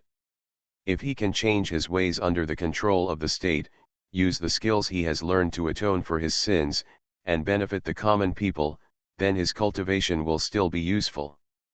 But if he doesn't change his character, it won't be too late for Pei Anzu to destroy his cultivation. Anyway, with the talismans she prepared, as long as the people in the Yitiao Bureau are reliable, he won't be able to escape. Police Officer Du nodded and thanked Pei Anzu. The matter at the Mountain Manor is finally over. The resurrecting formation in the room has been broken, and the formation blocking the road in the garden has also been unlocked. This mysterious manor finally revealed its true face at this moment. Zhou Zijun's body was carried away, and the innocent children who died in vain will also be given a good burial. Zhou Zifeng and Master Zhao were arrested, and with the cooperation of the police, Zhou's parents were also arrested. Those innocent people whose lives were borrowed by using red envelopes as a medium are now safe under Pei Anzu's intervention, but the life force that was taken away before will never come back. At this moment, Master Zhao spurted blood from his mouth, and his face suddenly turned gray. What's wrong with him? Officer Du frowned and immediately became alert, fearing that Master Zhao was doing something secretly. It's a backlash, Pei Anzu explained. There is a price to pay for reversing the cause and effect. If he succeeds in casting the spell, that's it. If he fails, he will have to bear the backlash of the spell. Will you die? Officer Du asked. No, but he will suffer serious internal injuries. The degree of injury depends on how powerful he casts the spell, Pei Anzu explained. Resurrection is a big spell, and it involves the cause and effect of human life. His backlash should be more serious this time. There shouldn't be any threats in at least half a year. Looking at it this way, Pei Anzu felt relieved. Police Officer Du nodded and said, "Thanks to you, this time when we return to Yun City, I will give you another credit from the Abnormality Bureau." "Thank you, Officer Du," Pei Anzu said, and then added, "I don't have anything else to do here. I have another commission to handle, so I'll leave first." "Okay, I will handle it as soon as possible and try to follow up as soon as possible to cooperate with your actions." Officer Du nodded. Pei Anzu called Shen Yueran and the others and prepared to leave. Du Qiaoyu hadn't woken up yet, and she didn't know how many drugs Zhou Zifeng had taken. The effect was so good that she felt dizzy from head to tail. Tao Xingyun helped move Du Qiaoyu to the car, got into the driver's seat, and asked, "Kingzu, Immortal Lord, where are we going now?" "Send Zhou Ying and the others back first, and then go to your house to help you find the bones of your grandfather," Pei Anzu said. Tao Xingyun responded, started the car, and sped away. According to Pei Anzu's request, they sent the Zhou Ying sisters back first. It was not until they got off the car that Du Qiaoyu just woke up. "Where is this? What's wrong with me?" Du Qiaoyu touched her head, feeling a little confused. Seeing this, Shen Yuan showed a sympathetic expression to Zhou Ying and said, "Thank you for telling her these things, but with her temperament, she may not believe you, and she may think that you are jealous of her, so you make up lies to destroy her love." After all, Du Qiaoyu did not see Zhou Zijun's body with her own eyes, nor did she hear Zhou Zifeng's confession with her own ears. Hearing this, Zhou Ying sighed and shrugged. Got used to. Whether Du Qiaoyu Xiang believed it or not, but as time passed and she couldn't contact Zhou Zifeng, the matter would naturally turn over. However, Zhou Ying had another thing. She said to Pei Anzu, "Master Pei, I know that asking you to buy it requires another price. This time I only rewarded a sea view villa in the live broadcast room. I will transfer the remaining money to you via WeChat." "No need," Pei Anzu said, "you have just graduated and it is not easy to make some money. You don't need to give it to me this time, not to mention that the Bureau of Investigation will give me a bonus." Zhou Ying knew that Pei Anzu was telling the truth, so she stopped being pretentious, just thanked her, and said that if you need any help in the future, just ask her. After they arrived, Tao Xingyun drove away. Through the open car window, they seemed to be able to hear Du Qiaoyu's aggressive voice questioning Zhou Ying. Shen Yuan pursed her lips and said, "Xiaozu, are you deliberately not accepting money from Zhou Ying, because you know that Du Qiaoyu will definitely not give this money, even if Zhou Ying comes to you to save Du Qiaoyu's life?" Pei Anzu nodded and said nothing more. The relationship between cousins Zhou Ying and Du Qiaoyu is very complicated. Zhou Ying is kind-hearted. In order to prevent her cousin from getting into trouble, she spent 1,000 yuan from her own pocket to invite Pei Anzu from the live broadcast room to solve the problem of resurrecting the soul. But Du Qiaoyu is small-minded and jealous, so she will find excuses to throw away the money. If Pei Anzu accepted Zhou Ying's money according to the market price, then Zhou Ying would be a pure injustice. Tao Xingyun heard their conversation and said, "Don't worry, King Zhu Immortal Lord, I will definitely not refuse to give you money. Our family is rich. When you help us find my grandfather's bones, my dad will definitely thank you profusely." After hearing this, Shen Yuan nodded immediately.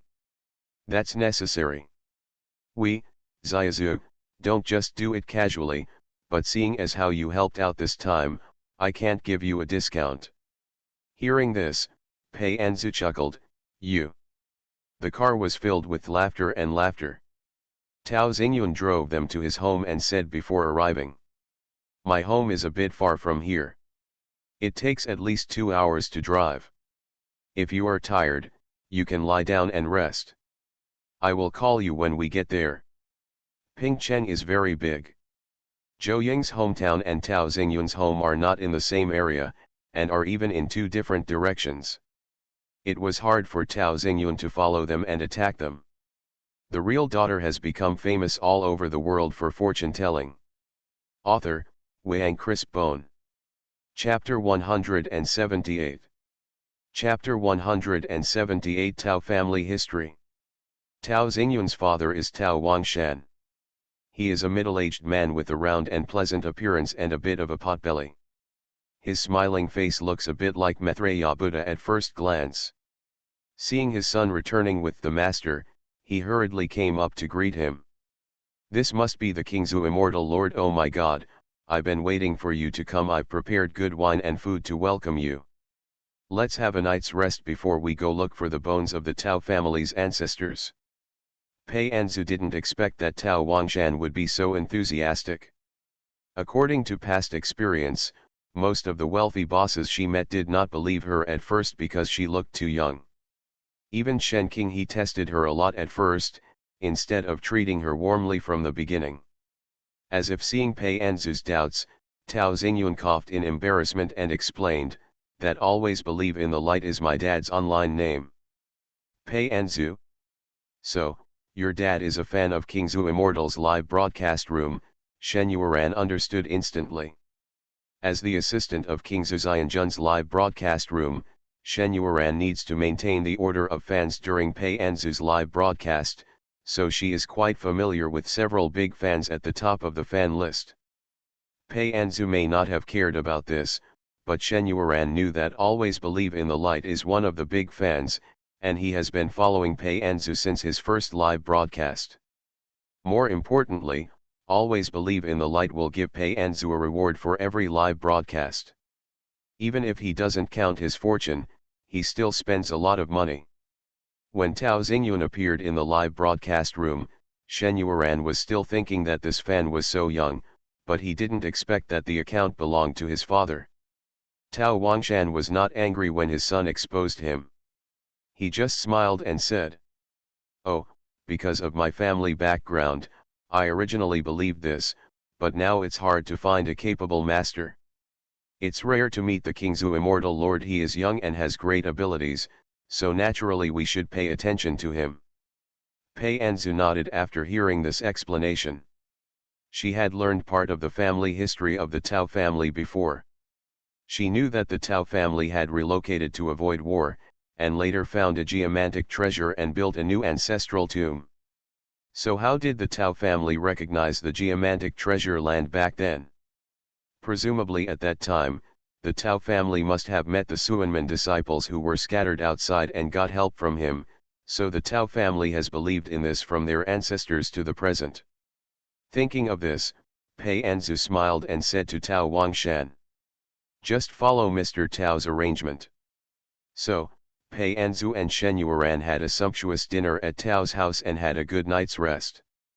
They didn't set off for their destination until they had breakfast the next day. This time there was Tao Wangshan in the car. He was sitting in the passenger seat. His fat body turned slightly sideways and spoke to Pei Anzu in the back seat. "Master Pei, what are the rules for searching for the bones of our ancestors?" Pei Anzu thought for a while and said, "We need to go to the current ancestral grave of the Tao family first, find the wrong bones that were moved by your ancestors, move it out, build a separate tomb and erect a monument for it, and free up the tombs belonging to your ancestors. Secondly, I will summon the soul of your ancestor from the underworld, cast a spell to allow him to communicate with his own bones, and find the location of his bones. After all, hundreds of years have passed. Whether it is the impact of war or changes in the surface of the earth, your ancestor's bones may not still be in the same place, so he needs to sense it himself. Finally, go to the burial place of the bones, bring them back, and move them to your family's ancestral grave." Logically speaking, after so much time has passed, the Tao family's grandfather should have been reincarnated, but for some reason, he still stayed in the underworld and could even provide Tao Xingyun with dreams. This makes it much more convenient for her. The Tao family's ancestral tomb is located in a relatively hidden mountain. This place did not originally belong to the Tao family. Just a few hundred years ago, the ancestors of the Tao family fled with their families. They thought this place had beautiful scenery and was far away from war, so they thought of settling here. At that time, when the Tao family was fleeing, they rescued a Taoist priest. The Taoist priest also saw that the feng shui of this place was very good, and told the then head of the Tao family, "This place is a rare geomantic treasure. If the Tao family can take root here, it will ensure that at least 10 generations of future generations will prosper. If the Tao family can stick to their true intentions and do more good deeds, it is not impossible for them to be prosperous and prosperous for generations to come." Because of the Taoist priest's words, the Tao family became more determined to live here. But at that time, people still had a strong desire to possess land. After all, most people made a living by farming. The Tao family had to seek the consent of the local mountain people if they wanted to live here. But the Tao family is very arrogant. They don't show affection or reason. Instead, they directly use money to clear the way. They throw real money and silver at them, and the mountain people will not refuse. After all, the Tao family is a big family, and the number of people who escaped alone exceeds that of the local mountain people. Even if it is a hard-on robbery, the Tao family may not lose, but the Tao family is still willing to use money to buy land and live in harmony with the local mountain people. The Tao family are businessmen and are very good at business. After settling in the mountains, after several or more years of business, they integrated well with the local mountain people, helped each other, and even intermarried. At that time, almost every household had a person named Tao. Subsequently, the Tao family built ancestral halls and ancestral tombs here, and sent people out from time to move the bones of the Tao family's deceased people. This has become a veritable Tao family village and the real base camp of the Tao family. The Taoist priest was right. Since the Tao family settled here, the family has become more and more prosperous. Other families have withered their talents due to wars, and the Tao family is the only exception. Those who go out to do business will make a lot of money, those who go out to be officials will have a successful career. Even those who stay in the mountains and farm, their harvests are better than others.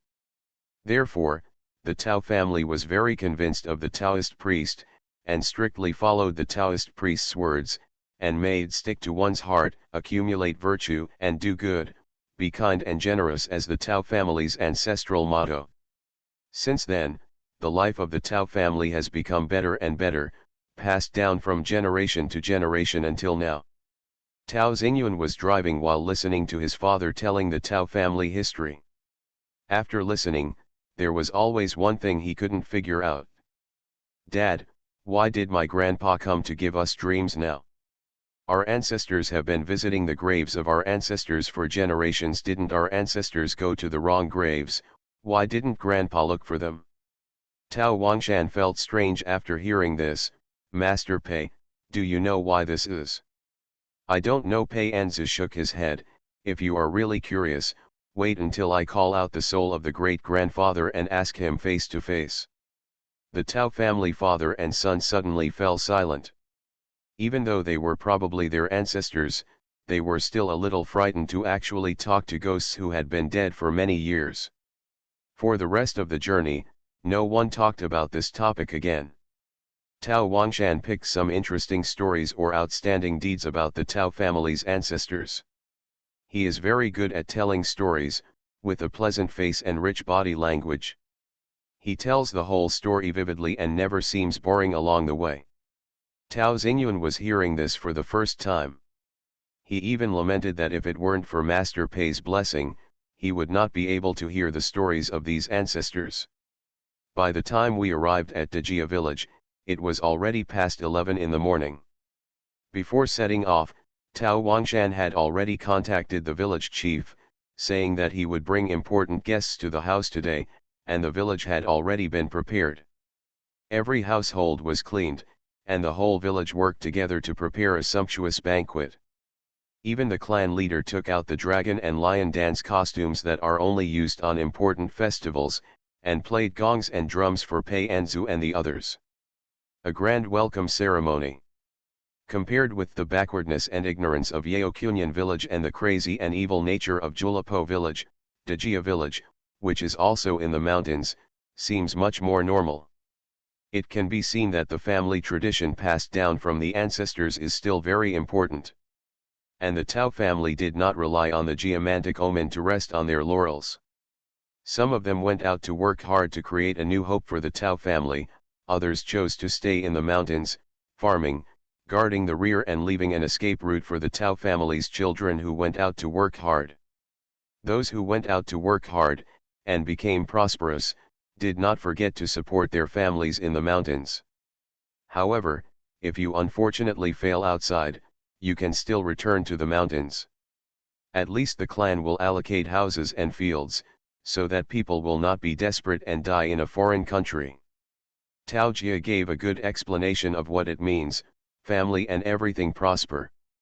It is this kind of harmony, coupled with the kindness taught by our ancestors, that has allowed the Tao family to survive the wars hundreds of years ago and continue to this day, even to thrive. Master Pei, let's eat first, and then I will take you to the Tao family's ancestral graves to see. Tao Wangshan asked Pei Anzu for his opinion. Okay, Pei Anzu nodded.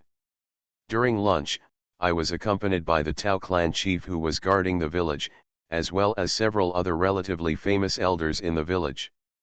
Based on Pei Anzu's status as a master of Suanmen, everyone was very polite to her and did not look down on her at all because she was a junior. For a time, the guests and hosts enjoyed themselves. After dinner, accompanied by these people as before, together with Tao Wangshan and Tao Xingyun, they went to the back mountain and came to the Tao family's ancestral grave. As soon as Pei Anzu arrived at the place, he praised. The Taoist priest who originally planned the ancestral tomb for you has a lot of skills. He perfectly combined the feng shui kanyu with the terrain here and made full use of the advantages here. But you, the Tao family, are also very powerful. You can stick to your ancestral precepts of abiding by your heart and doing good deeds from generation to generation. If you hadn't upheld your integrity, this feng shui bureau wouldn't have been able to have such a great effect. After hearing this, Patriarch Tao smiled so hard that his teeth couldn't even see his eyes, and he nodded proudly.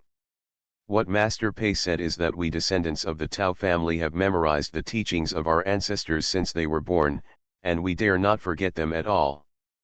Pei Anzu has great respect for such a family and such a family tradition.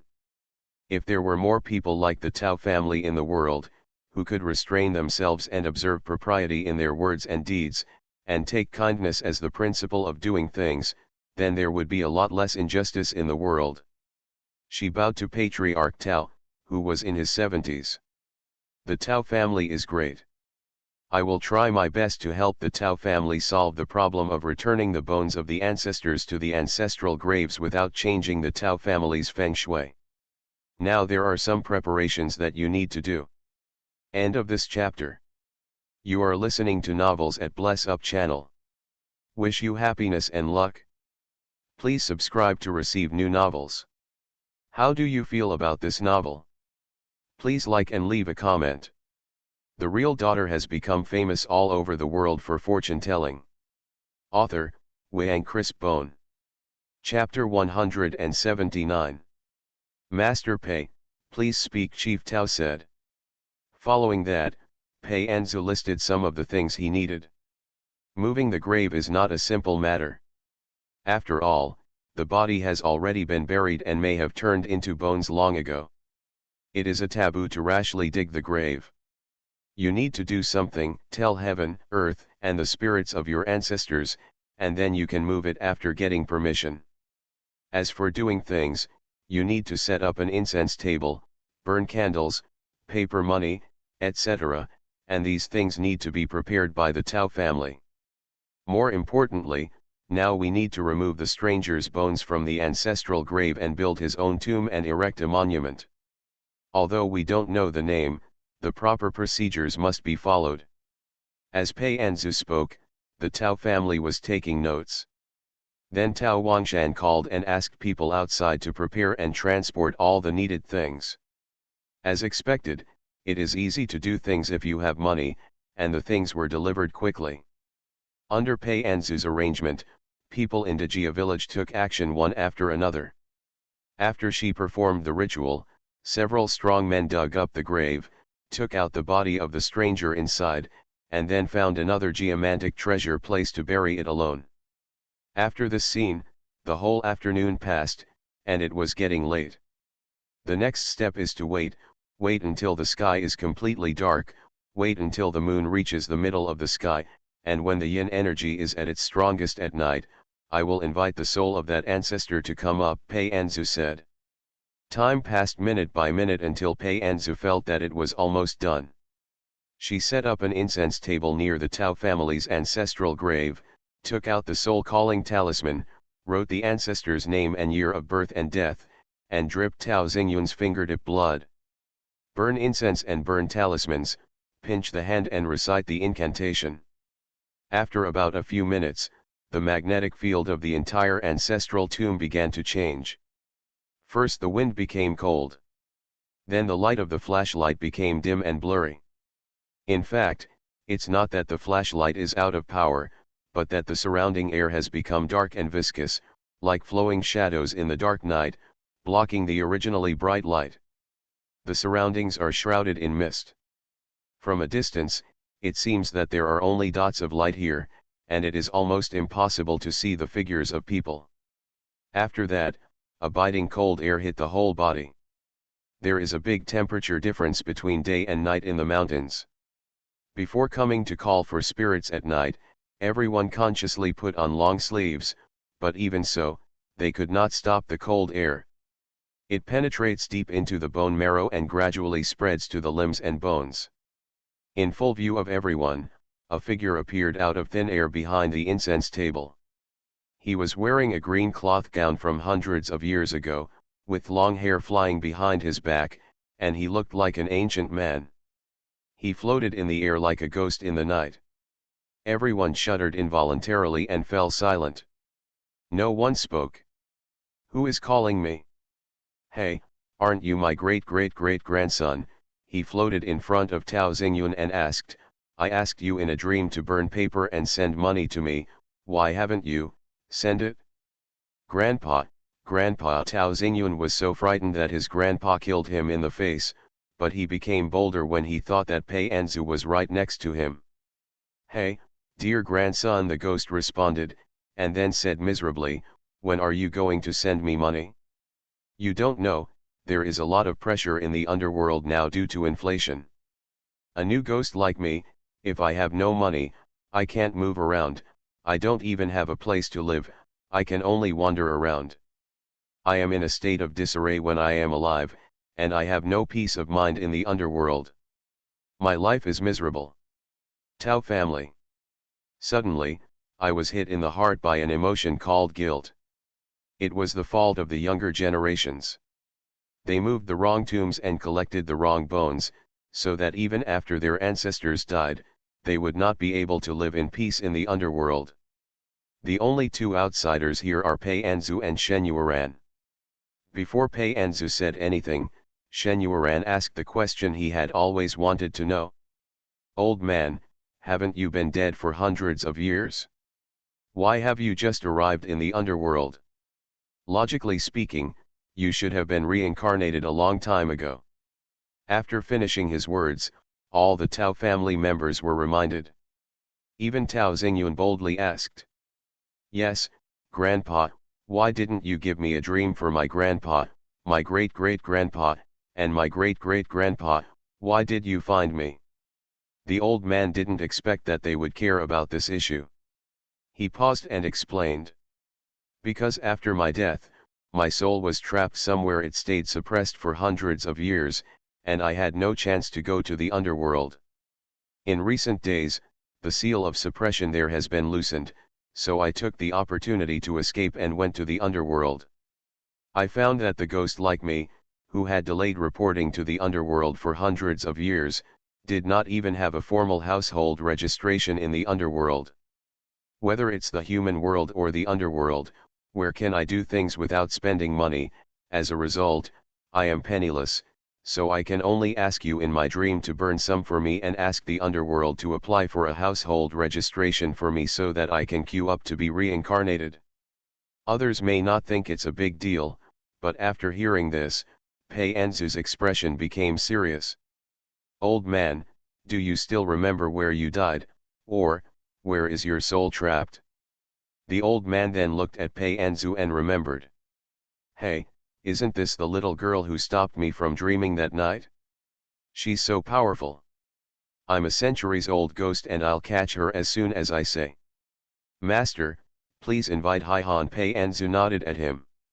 The old ghost waved his hand indifferently, thought for a moment, and said, "When I became a ghost after death and became conscious, I was already blocked and suppressed. I only knew that I was trapped in a dark place, with no light or human beings around. So, I don't know where I was suppressed, and I can't tell what the characteristics are there, so I can't explain it clearly to the Taoist priest. However, as a ghost, I had some interaction with my own bones. At that time, I only felt that the place where I was suppressed was not too far from the place where my bones were buried. Now I have regained my freedom, and my sense of the corpse is still there, which can give the Taoist the direction, but I don't know the specifics." Pei Anzu felt that there must be something fishy in this. Honestly, how could the soul be suppressed and sealed? There must have been someone from Suanman doing something nearby back then. It seems that she has to go there in person again. Pei Anzu said to everyone, "Ghosts, at this time. I'd like to ask the old man to sense the location of his bones, as detailed as possible." Chief Tao can refer to the Tao family history book to find out where the old man's bones are buried. Comparing the two phases, we can narrow down the scope more accurately. Even if hundreds of years pass, there should not be much error in the changes in the surface. When I get to that place, I will cast another spell and use the tracking charm to find the whereabouts of the bones. As soon as he said it, Chief Tao immediately took his people to the Tao family ancestral hall, found the Tao family genealogy and family history stored here, and began to rummage through it.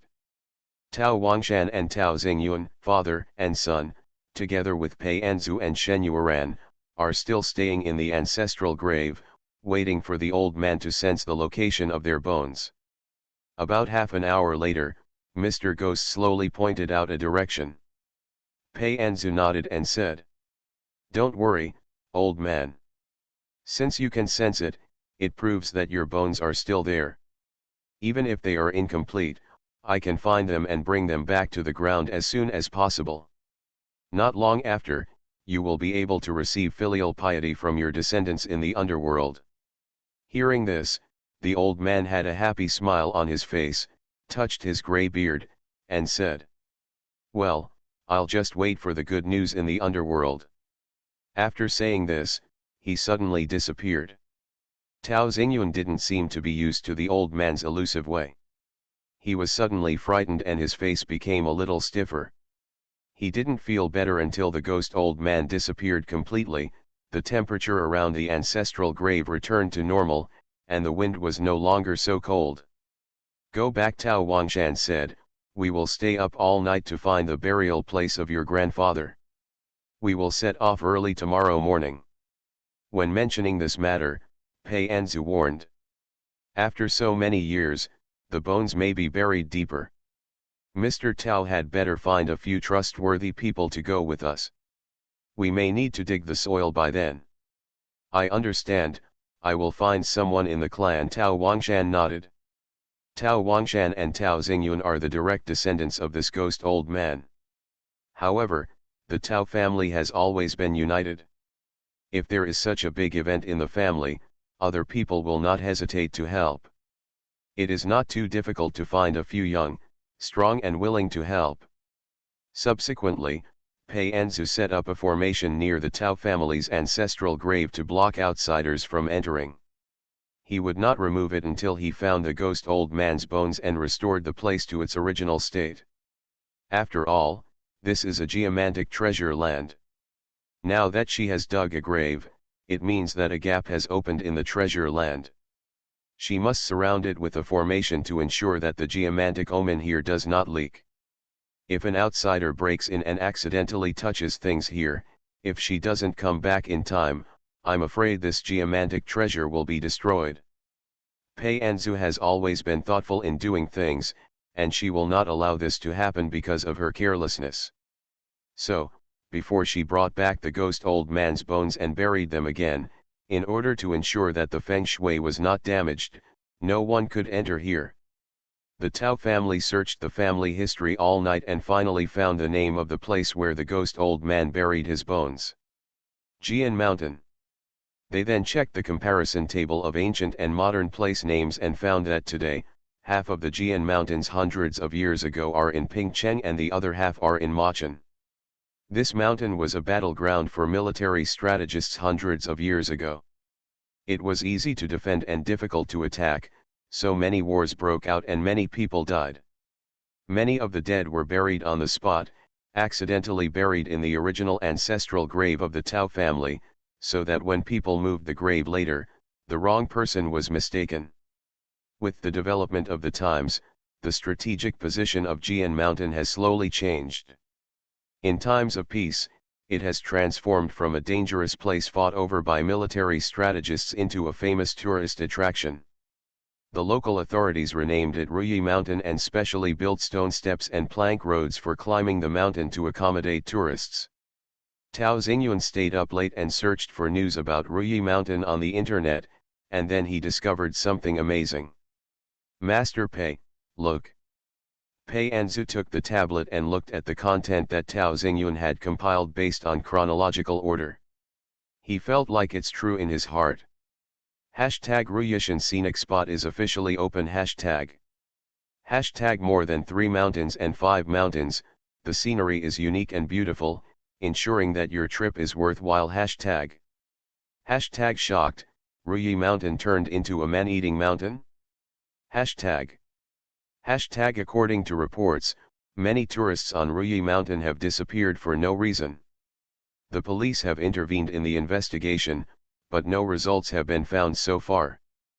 Please pay attention to the majority of tourists. Hashtag the time span of these news is 2 to 3 years. The Ruyi Mountain Scenic Area was originally built and opened to the public. Under the banner of surpassing the 3 mountains and 5 mountains, it attracted batches of tourists, making it famous throughout the country. But later, someone disappeared in the mountains. The real daughter has become famous all over the world for fortune-telling. Author, Wang Chris Bone. Chapter 180. There may be many reasons why someone goes missing while traveling. For example, you encounter a trafficker and are trafficked to an unfamiliar place, or you are not familiar with the local area and take the wrong route, or you have an accident, such as losing your footing, falling off a cliff, falling into the water, car accident, etc. At the beginning, the police also investigated based on these common reasonings. The terrain of Ruyi Mountain is very steep. Except for the tourist area planned by the Tourism Bureau, other places are basically deep mountains and dense forests. It is normal if a tourist accidentally takes the wrong path and loses his way in the forest, and the communication equipment is damaged or has no power and cannot get out. So the police sent a large number of people to look for him. But it took more than a month and a lot of manpower and material resources were deployed. The search and rescue team worked in 3 shifts around the clock, searching several hills within 100 miles, but found nothing. Later, everyone speculated that the tourists accidentally fell to the bottom of the cliff, so no traces were left. So the search and rescue team went to the bottom of the cliff again and searched all over the cliff of Ruyi Mountain. Still, no one is seen alive, and no body is seen after death. Later on, some irresponsible media tabloids fabricated a bizarre and twisted story, saying that Ruyi Mountain was a cannibal. The story is so magical that there are spirits in Ruyi Mountain, mandrills, and ghosts on the mountain, and they will specially select those lone tourists to catch and eat them. The mandrill ghost will tear people whole, chew every bone, and drink every drop of blood, so those who disappear leave no trace behind. Because they all became the meal of mandrill ghosts. The case of Ruyishan's disappearance was already full of doubts. The police spent a long time but never came up with a reasonable and credible explanation. At this time, fabricated stories came out, and many people believed them to be true and spread rumors, making the Ruyishan disappearance case cast a layer of mystery. As more and more people disappeared, tourists became more and more frightened. Gradually, no one liked to go there, and the popular tourist attractions became deserted. Tao Xingyun waited for Pei Anzu to finish reading the news before he said, "This Ruyi Mountain has been deserted for more than 20 years. It is said that there is only one dilapidated temple on the mountain now. The plank road is in disrepair and is fragile, the stone steps are covered with moss, making it difficult to walk. If we want to go to Ruyi Mountain to find my grandfather's bones this time, I'm afraid we have to clear the road first, otherwise we won't be able to climb up at all.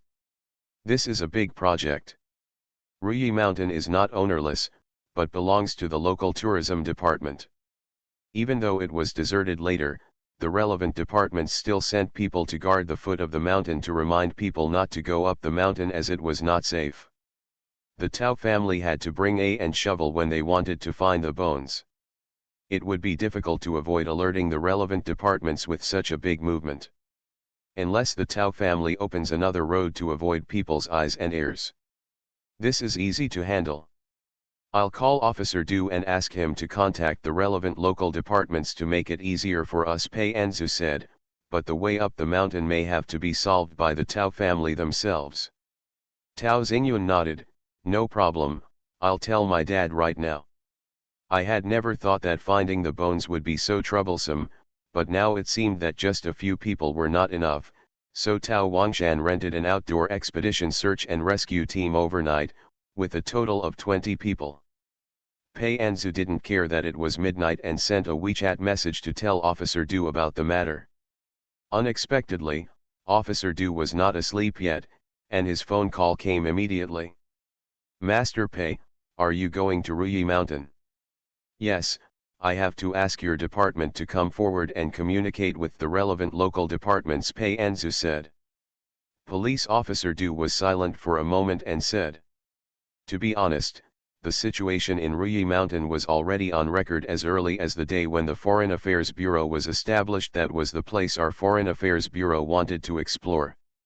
The disappearance case back then was very strange. The police didn't have any clues. I didn't know the reason before, and I just thought it was troublesome, but now that I have seen the world with Master Pei, I thought that abnormal means might be at work.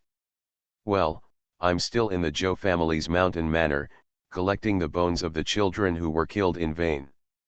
Let's make an appointment to meet tomorrow, and I'll go to Ruyi Mountain with you. After hearing this, Pei Anzu did not refuse. With the intervention of the state, things would be much easier. Okay, I'll go and tell the Tao family. In this way, Pei Anzu acted as an intermediary and communicated with the Tao family and the Yitiao Bureau. The two parties agreed to meet at the highway intersection to Machen at 9 o'clock the next morning. Even though they stayed up all night, when it was time to set off, no one was left behind. At 5:30 in the morning, all those who were going to Ruyi Mountain gathered at the entrance of the Tao family ancestral hall. Patriarch Tao had people steam steamed buns and boil fragrant soy milk overnight. Everyone had a simple breakfast and then set off. There are 8 people who set out from Dajiakan, namely Pei Anzu, Shen Yueran, Tao Wangshan, Tao Xingyun, and 4 young and strong Tao family members. They are the 4 brothers. Their names are arranged in order from brother to uncle, namely Tao Bakan, Tao Zongxia, Tao Shuqiu, and Tao Jiadong. Since Pei Anzu and the 4 of them had stayed up all night and it was inconvenient to drive, the 4 Tao brothers drove 2 cars to the highway intersection. At the same time, the 20-person search and rescue team hired by Tao Wangshan and the comrades from the Special Investigation Bureau headed by Police Officer Du also rushed to the highway intersection at about the same time to meet. At about 9 o'clock, the 3 groups of people met, and after getting to know each other, they headed towards Ruyi Mountain. Another thing happened during the process. The outdoor adventure search and rescue team heard that they were going to Ruyi Mountain, so they raised the price and asked the Tao family to triple their commission. The Tao family didn't say much and happily raised the price. After all, everyone knows that there is something fishy on Ruyi Mountain. They might encounter danger this time. The outdoor search and rescue team is also risking their lives to work, so they should be given more money. Ruyi Mountain is at the junction of Pingcheng and Machen, located in the southeast of Longguo. The car drove on the highway for 3 hours before arriving in Machen. Everyone found a place to have lunch and continued on their way, finally arriving at the foot of Ruyi Mountain at 2 o'clock in the afternoon. On the way over, Officer Du had already greeted the Foreign Affairs Bureau, and a dedicated person had already communicated with the tourism department here. So when everyone arrived at the foot of the mountain, there were already many people waiting here. The leader was a person in charge of the tourism department, whose surname was Sunday. People around him called him Director Sunday. He came over to say hello and handed over a thick document bag. These are all the information we collected after the incident in Ruyi Mountain 20 years ago. It includes the list of missing persons, the scope of exploration by the police station and the search and rescue team, as well as a part of the map in the dense forest, as well as some dangerous location markings, etc. I hope it can be helpful to you. Thank you. Officer Du took the information and said. Director Sun endured it again and again, but finally couldn't hold it in any longer and spoke to persuade. Actually, according to my opinion, if you can't climb this mountain, don't climb it. It's too weird. After the accident that year, not only the tourist attractions could not be opened, but even the residents at the foot of the mountain moved away one after another. Look now, the entire mountain is surrounded by desolation and there is no human habitation. But if you insist on going up, bring more supplies, not only food and drink, but also safety equipment to maximize your survival rate on the mountain. Everyone knew that Director Sun had good intentions and thanked him one after another, but no one changed their mind about going up the mountain, including the outdoor adventure search and rescue team. They also knew the danger, but in order to make money, they decided to give it a try. After all, the commission from the Tao family was really impressive, and it tripled. This order was worth their income in the past 3 years. Even if something happens, with this money, the family will not be unable to survive. Okay, now that you have made up your mind, I won't say anything more. Director Sun said. If you have any questions, you can call me. We will also send people at the foot of the mountain to assist you. After the explanation, Director Sun left.